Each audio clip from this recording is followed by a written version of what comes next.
Ако имате пакет броколи във фризера и се чудите какво да приготвите с него, тази рецепта е точно за вас. Днес ще направим една много вкусна запеканка с броколи, картофи, сирене и кашкавал.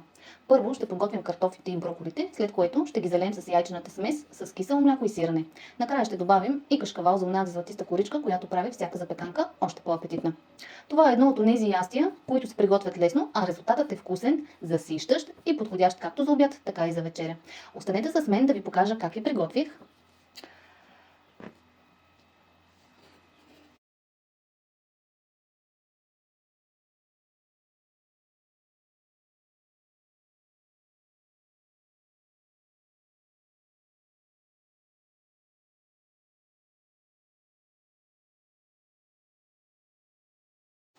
И запеканката ни е готова. Получи се чудесна комбинация от крехки картофи, броколи и много вкусен кашкавалена коричка. Ако търсите лесна идея, без много усилия, непременно опитайте тази рецепта. Приятен апетит!